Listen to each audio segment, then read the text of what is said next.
Hey, good morning, everybody. We're on day 3 now, I believe, of the transmission swap. Day 2 didn't go so well when I was trying to put it on there because I needed to remove the shifter bars here. I just wanted to quickly mention if anyone's ever having to take out what's known as the bitch pin in these shifter cables here. As you can see here, this clearly fits. It's only fitting so down far to where this actually begins, but that's more than enough because as you can see on the other side,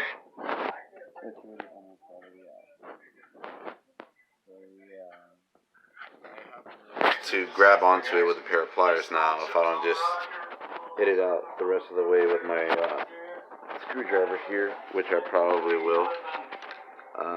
But yeah, so it's pretty simple to take out the bitch pin if you have a smaller extension that you don't care to bash the end of. This was an extra one. It's a no brand, no name. So it's not like I use my Craftsman one. But either way, you know, some tools you may have to sacrifice. And this one I can still use. It's just a little bit marred up right there, and I can clean that up too if I really wanted to. But no, it's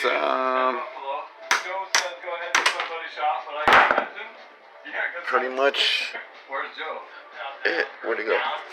That's great. This is Travis, by the way. Travis, nice to meet you. And Matt, there we go. We're gonna pull my truck in. So yeah, what I did is I kind of smacked it from this side with the screwdriver to try to close it on that end. This end, it looked like somebody was beating the shit out of it at the junkyard and flattened it out because it has like a little edge here. So there's no way in hell it was gonna go through that way. So I beat it back the other way. So yeah. But yeah. That is the removal of the bitch pin. So now I can go ahead and take this off, and then I'm gonna go try again. I'm gonna use the jack just to hold it in position, but I'm just actually gonna lift it up like I was yesterday. But now that I'm not fighting this that's underneath the car doing all kinds of shit while I'm twisting it on, you know, I should be able to get this on now. So let's go ahead and put the transmission on. D-Boss Garage. This guy is very motivation for me as far as the Hoonigan guy is just saying, but he really goes into depth to show you what you need to do to fix your own vehicle as much as that he does for himself and his customers. But yeah, I like that channel. Good guy. Well, I kind of got a little bit antsy here. I wanted to hit the transmission up with the wire wheel this time. At least a little bit. I think it looks a lot better than what it did before. At least I'm not going to get my hands super duper greasy like it was a second ago trying to place this on the damn car. So, I mean, they're pretty greasy right now, but yesterday they were super duper greasy. I'm just going to take this bracket off right here real quick. Wire wheel right inside here. And maybe go ahead and take this off and wire wheel underneath. Even though I'm not going to be able to see there, but I may as well clean it. I'm here right now doing it. Just get it done. So, I cleaned up the spots I wanted. I still have the brackets off here. Probably clean the bracket up a little bit. I tried to already while it was on the transmission, but some spots I couldn't get to. But now that I got these out, I'm going to go ahead and clean the inside of that real quick. And I may as well clean any other grooves I can with that. And then call it good and try sticking that sumbitch on the car. I hope it should go on as far as I just make sure it's out of gear this time. But other than that, the clutch disc, I centered it the best I could. If I can't get it on because of that, then, you know, we'll just have to wait till tomorrow when I get paid and go into town, buy the proper pilot tool. But, alright, here we go. Well, she's as cleaned up as I want to make her for right now. I'm just going to go ahead and try to put it on the vehicle now. I'm wondering about my throwout bearing though. This looks new, but I do have some dilithium grease I could spray in there. I wonder if I'm better off spraying some right now before I actually put it in there. I think I'd do good to spray it. I don't see how it would hurt. I'm just gonna spray on the outside edges there, like around the seal.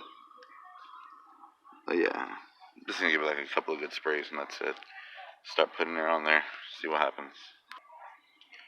So I went ahead and sprayed some grease in there.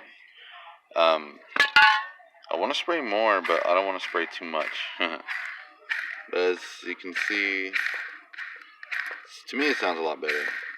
And it spins a little bit more without stopping to an abrupt stop like it was a second ago.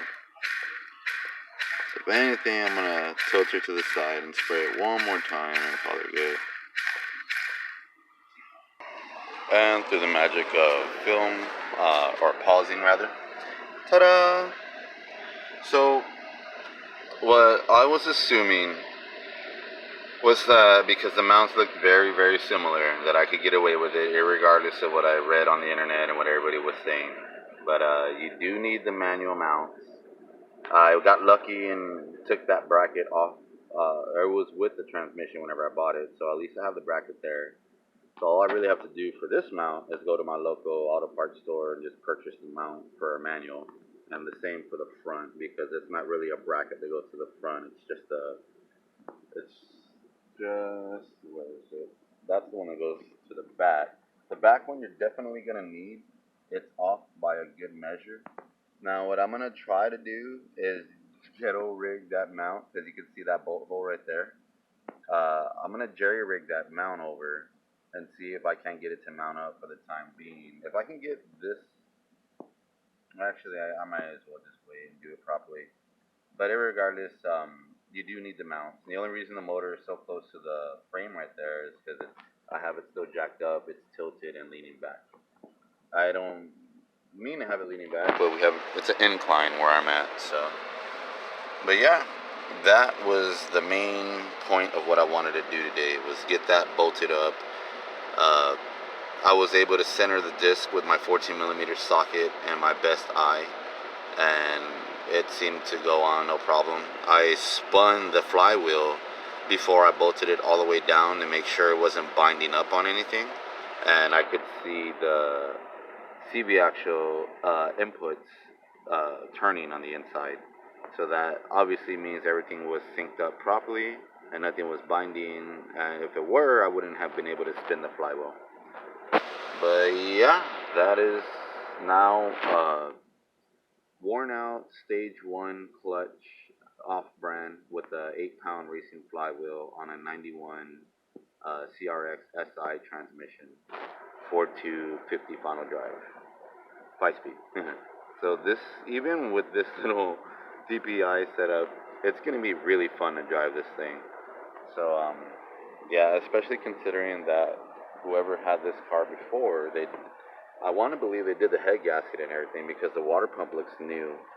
So typically when you do the water pump, timing belt, I mean, you do everything. And the way my dad was telling me the story for this car is that it was supposed to be for some rich white girl that was supposed to drive this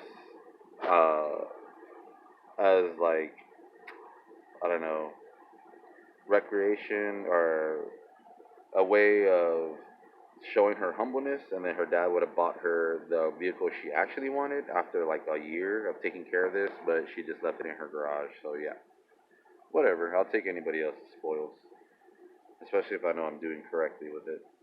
But yeah, I mean, if I really wanted to, I could put the axles in and all that right now, but I'm not going to do that until I get it mounted properly. So other than that, I'm gonna go take a quick Jack Daniels and Dr. Pepper break. Maybe smoke a bowl.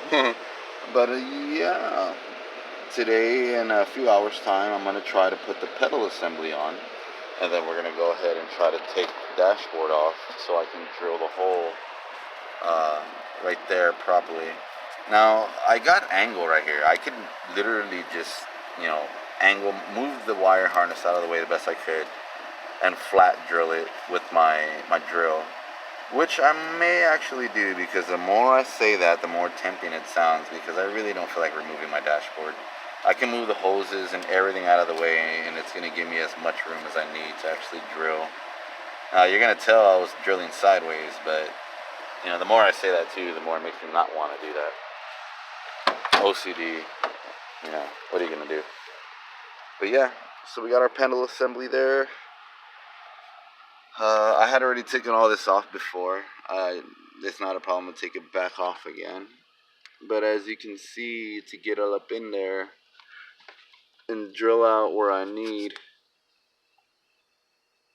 I should just remove the dash. And there's not much to remove in the dash, honestly. It's just really hot today. So let's go take a break.